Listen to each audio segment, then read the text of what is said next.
our current president is Donald Trump, and if you were watching his rally, raucous rally down in Melbourne, you saw him say this about what was going on over in Scandinavia. You look at what's happening in Germany. You look at what's happening last night in Sweden. Sweden. Who would believe this? Sweden. They took in large numbers. They're having problems like they never thought possible. You look at what's happening in Brussels. You look at what's happening all over the world. Take a look at Nice. Take a look at Paris. We've allowed thousands and thousands of people into our country, and there was no way to vet those people.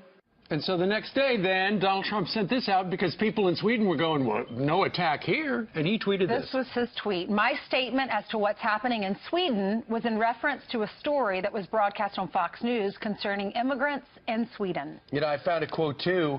The Prime Minister of Sweden said, Sweden has probably been naive in regard. It's been difficult for us to accept that there are people in our open society, Swedish nationals, who sympathize with killers from the Islamic State. So they've said this in the past, they have a history, and they steamrolled the fact that Nice, Germany, and Brussels are beyond reproach. They're saying, well, Sweden, where's the proof? Well, I tell you what, Tucker Carlson is the host of the show that apparently the President of the United States was watching. Tucker, when you heard Donald Trump on Saturday night, and then you saw the media reaction where, what's he talking about? Doesn't he know there was no terror strike in Sweden? What'd you think? Well, I mean, the first point is obvious. Presidents ought to be precise in what they say. There should be no question about what their meaning is, and that applies to this president, too, for sure. On the other hand, it seems like we may be missing the point of the story, which is there has been a massive social cost associated with the refugee policies and the immigration policies of Western Europe. I was in Europe yesterday, and I can tell you what you already know from watching the news, which is there is a lot of social dislocation as a result of this. The crime rate in all these countries has risen, but so has the political turmoil. So, for example, in Sweden, the Sweden Democrats, which is a conservative party, which would have had no chance at all, would have been laughed right off the stage 20 years ago, is now the #2 party in Sweden. So no one's tried harder, basically, to integrate refugees and immigrants than Sweden. I mean, there's a deep reservoir of decency, I should say, in that country. They've really, really tried.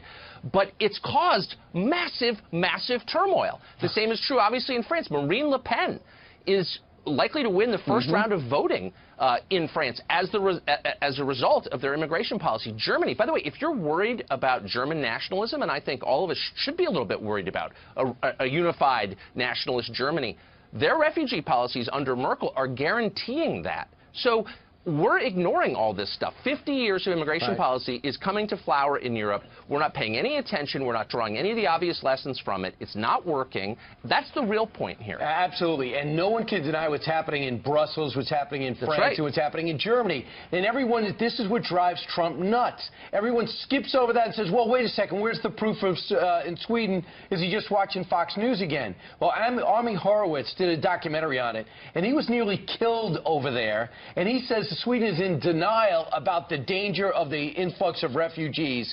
Here he is with you. Well, in Sweden's own words, they consider themselves to be a humanitarian superpower. They feel that it's their moral duty to open their borders to all and any refugees that want to come to them. It's difficult to get jobs. There's too many of them, but they have tremendous benefits there, which is why so many of these migrants are going to Sweden to begin with. There was an absolute surge in both gun violence and rape in Sweden once they began this open-door policy. They know that this crime is happening. They can feel it. The statistics are clear.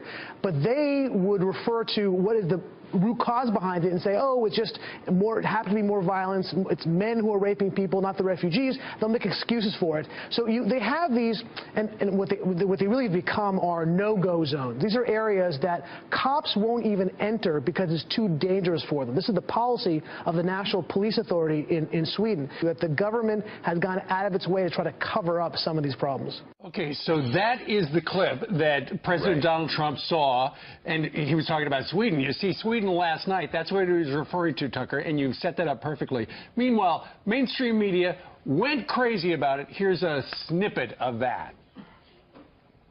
European leaders, they're kind of baffled by President Donald Trump, and not just by his off-the-cuff remarks about Sweden that you mentioned, but also, and more important, by his confusing and contradictory foreign policy so far. He seemed to allude to a terror attack in Sweden, despite there being no such attack. Did he really put what he sees on TV over what he should be learning from intel briefings? Okay, so that summarizes perfectly. They missed the point. There's trouble in Sweden. I mean, look, again, the president ought to be precise in what he says. Indeed. There should be no confusion about what he means. That analysis, however, is so stupid that it's hard to believe it made it on television. So again, just to state it really clearly, Europe has tried really, really hard. And you'll often hear people say, well, they just don't, try to integrate these refugees or immigrants. That's a lie. They've tried really, really hard. They've spent massive amounts of money. They've given up a lot in order to bring these people over into their countries. And it hasn't worked very well at all. And it's in the process of totally changing these ancient cultures into something different and much more volatile and much more threatening. So what are the lessons that we should draw from this? That's the conversation we need to have.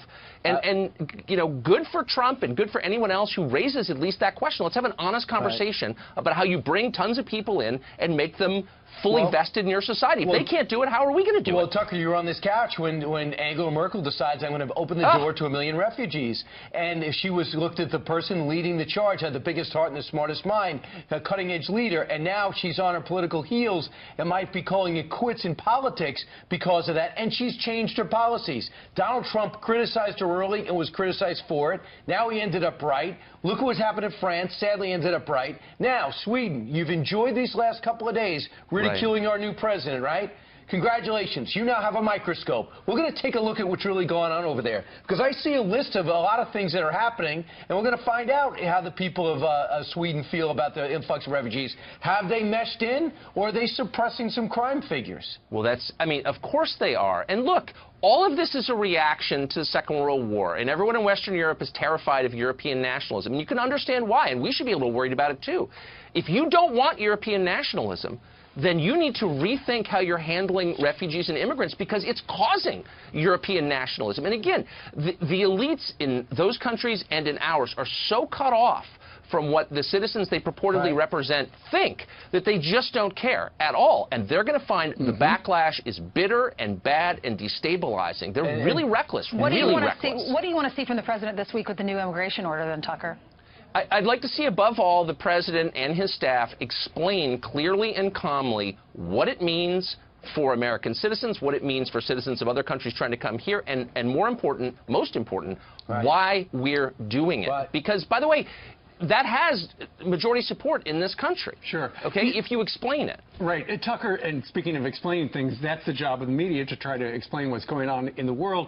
But regardless of, what the president was talking about, you knew that there was going to be a media freakout because, as he has talked about and as many have observed, the media have become like an opposition to whatever President Trump says. It's just the way it's working these days. Look, it's fine not to, they're offended by Trump. Okay, fine. But there are some core issues underneath all of this that, by the way, propelled Trump to the White House in the first place. And those are worth discussing. The problem here is that nobody in Washington, in the press or the permanent political class, has just taken a weekend to think through, how did this happen? Why did voters do this? How did we get here? Maybe there are some forces underlying all of this that have nothing to do with Trump's personality that are really important to address. Among them would be the dramatic cultural change and economic change wrought by immigration. And they refuse to address that. And they're going to pay for it, unfortunately. And when you talked about nationalism, to expand on it, I think I got your drift, is that the government's not protecting me. We're losing the shape of our society, but I'm going to protect myself. So if you can't provide security, I'm going to provide security, and that brings the nationalist tendencies. Real quick, very few people know more Republicans than you do in Washington. So is it true, do you think, that Donald Trump is not hiring people that were not loyal to him during the campaign? And is it also true that some don't want to hop in to this what some label a chaotic White House? Where's the truth there? Well, there's a lot of truth in the second one, that there are a lot of people who are hesitant to jump in because they think it is chaotic over there, and I think it is, by the way. It's totally untrue that the Trump administration is not considering people who are disloyal. I mean, look at the people he's met with. One of the first people he met with was Tulsi Gabbard, a left-wing Democrat from Hawaii. So he's brought a ton of people in who don't agree with him, and I think that, I think he should. But I also think there is the sense that, you know, that things are volatile over there, and that makes it harder to hire people. Yeah, that is a problem. Surely, because in the beginning days of every administration, there are always some fits and starts. Yeah. No doubt about Tucker, don't take any offers, all right? We finally got you a slot that you can do very well in. Why, thank you, Brian. Thanks, Tucker. Great to see you. You're the best, Ainsley. Thank you, Tucker.